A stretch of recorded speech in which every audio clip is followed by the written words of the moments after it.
नमस्कार दोस्तों, welcome to PK classes. दोस्तों, आज मैं आपके लिए क्रिटिकल पाथ मेथड, जिसको हम शॉर्ट में सीपीएम के नाम से जानते हैं, क्रिटिकल पाथ मेथड क्या होती है, how to draw CPM chart, advantages and applications of critical path method. तो दोस्तों, प्रोजेक्ट मैनेजमेंट के अंदर पीईआरटी एंड सीपीएम का इम्पॉर्टेंट रोल होता है।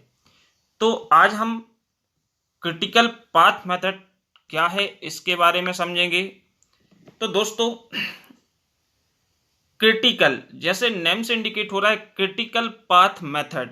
जब कोई प्रोजेक्ट हम डेवलप करते हैं, कोई न्यू प्रोजेक्ट लेके आते हैं, तो सबसे पहले क्या होता है, इसकी कॉस्ट एंड इसके टाइमिंग पे फोकस किया जाता है। जो हमारे पीईआरटी मेथड है, इसमें मेनली हम टाइम पे कंट्रोल करते हैं, टाइम को मैनेज करते हैं। और जो क्रिटिकल पाथ मेथड होती है, इसमें हम टाइम के साथ साथ कॉस्ट को भी कंट्रोल एंड मैनेज करते हैं। तो the critical path method is a technique which used by project manager to create a new project schedule and estimate the total time of a project। Means जो critical path विधि है, प्रक्रिया है, इस तकनीकी का उपयोग करते हैं प्रोजेक्ट मैनेजर द्वारा। किसको? नए प्रोजेक्ट के शेड्यूल को, टाइम टेबल को क्रिएट करने के लिए और एक टाइम को कैलकुलेट करने के लिए कि लगभग उस प्रोजेक्ट के अंदर कितना समय है जो कि लग सकता है। It is also known as critical path analysis. इसको हम सीपीए के नाम से भी जानते हैं, critical path analysis. The critical path method was developed in the late 1950। जो सीपीएम मेथड है, इसको डेवलप किया था 1950 में by Morgan R Walker and James ने। इनने 1950 में इसको क्या किया था, डेवलप किया था, लेट 1950 में। ठीक। CPM using a network diagram, जो क्रिटिकल पाथ मेथड है, ये उपयोग करते हैं इसमें हम किसका, नेटवर्क डायग्राम का, to represent the sequence of all task which is needed to complete a project.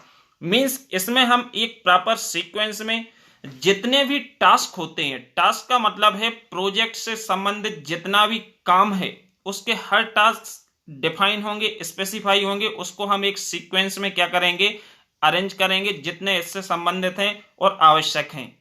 And each task path are defined. इसमें प्रत्येक जो टास्क है उसके पाथ को क्या किया जाता है, डिफाइन किया जाता है।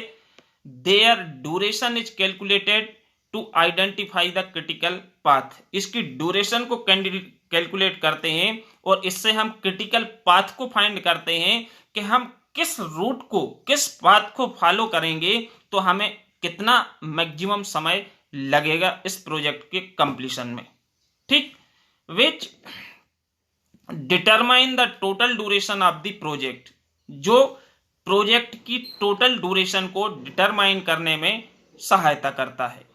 इसको हम क्या बोलते हैं, क्रिटिकल पाथ मेथड। तो इसमें यह ध्यान रखना है, जो क्रिटिकल पाथ मेथड होती है, एक्टिविटी ओरिएंटेड टेक्निक होती है और इसमें हम कॉस्ट एंड टाइम दोनों पे फोकस करते हैं। अब इसका चार्ट कैसे ड्रा करते हैं, तो दोस्तों, जो भी छात्र पीके क्लासेस में फर्स्ट टाइम है, जिनने अभी भी चैनल को सब्सक्राइब नहीं किया है, वह चैनल को सब्सक्राइब करें एंड वीडियो को लाइक करें, जिससे आने वाला लेटेस्ट वीडियो आपको मिल सके। अब इसमें सबसे पहले हम चार्ट को ड्रा करने देखेंगे कि चार्ट को आखिर ड्रा कैसे किया जाएगा। तो इसमें सीपीएम चार्ट, अब इसमें ध्यान आप यहां पर देंगे, जो ये चार्ट आपको यहां पर दिख रहा है, इसमें सबसे पहले हम लिस्ट लिखेंगे कि हम जो प्रोजेक्ट, न्यू प्रोजेक्ट डेवलप कर रहे हैं, ला रहे हैं, इसमें कितनी एक्टिविटी होंगी, कौन कौन सी एक्टिविटी रिक्वायर्ड होगी प्रोजेक्ट को कंप्लीट करने के लिए। तो सबसे पहले फर्स्ट स्टेप जो होगा, list of all activities required to complete the project, एक लिस्ट बना लेंगे। Second, find the sequence of activity. List बनाने के बाद हम कौन कौन से स्टेप को वन बाय वन फॉलो करेंगे कंप्लीट करने के लिए प्रोजेक्ट, तो इसका एक सीक्वेंस निकाल लेंगे। इसके बाद ड्रा अ नेटवर्क डायग्राम, जैसे आप सीक्वेंस बना लेते हो इसके बाद इसको नेटवर्क डायग्राम में रखते हो और 1 2 3 4 5 इस तरह से आप इसको कंप्लीट करते हो, डायग्राम को ड्रा करोगे। अब इसमें 1 से 2 के बीच में A3 दिया हुआ है, तो ये जो इसका पाथ है इसमें सपोज 3 मिनट टाइम लग रहा है, तो ऐसा सभी का टाइम इसमें रिप्रेजेंट है और आपको अलग अलग पाथ का, सभी पाथ को फॉलो करते हुए टाइम को कैलकुलेट करना होगा। जैसे हम पाथ फॉलो करते हैं 1 2 5 8 9, क्योंकि 1 पे स्टार्ट हो रही है प्रोजेक्ट और 9 पे एंड हो रहा है, तो 1 से 2 पे गए तो 3 है, 2 से 5 पे गए तो 9, तो 3 + 9 12 हो जाएगा, 5 से 8 पे गए तो फिर 3 है, 12 + 3 15 हो जाएगा, और इसके बाद 8 से 9 गए तो फिर 9 है, तो ये 24 हो जाएगा। तो यदि हम इस पाथ को फॉलो करते हैं तो 24 होगा। ऐसे ईच पाथ को फॉलो करते हुए आपको 9 पे पहुंचना है और आपको सभी का टाइम कैलकुलेट करना है। इससे आपको एक टाइम ऐसा होगा जो सबसे ज्यादा होगा, एक टाइम ऐसा होगा जो सबसे कम होगा। तो यहां से आप क्रिटिकल लाइन को हाईलाइटेड करके डायग्राम में दिखा सकते हैं कि इसका क्रिटिकल जो पाथ होगा वो कौन सा होगा। 4th नंबर है find the time that each activity will take to completion. प्रत्येक एक्टिविटी को कंप्लीट होने में कितना टाइम लगता है उसको आप फाइंड करेंगे। इसके बाद find the dependencies between the activity, activity के अंदर डिपेंडेंसी को कैलकुलेट करना है। इसके बाद फाइंड द क्रिटिकल पाथ, इसके बाद इसका आपको क्रिटिकल पाथ निकालना होता है। Last 7th point, update the network diagram as the project progress. इसके बाद हम नेटवर्क डायग्राम को क्या करेंगे, अपडेट करेंगे जैसे हमारा प्रोजेक्ट है वो प्रोग्रेस करेगा। ठीक, अब इसमें एडवांटेजेस, तो इसकी क्या क्या एडवांटेजेस हैं। एडवांटेजेस में जैसे आपको सबसे पहले it use activity oriented network, ये जो हमारा क्रिटिकल पाथ मेथड है यह एक्टिविटी ओरिएंटेड टेक्निक होती है। It is mostly used in construction project, इसका अधिकतर उपयोग हम किस में करते हैं, कंस्ट्रक्शन के प्रोजेक्ट में करते हैं।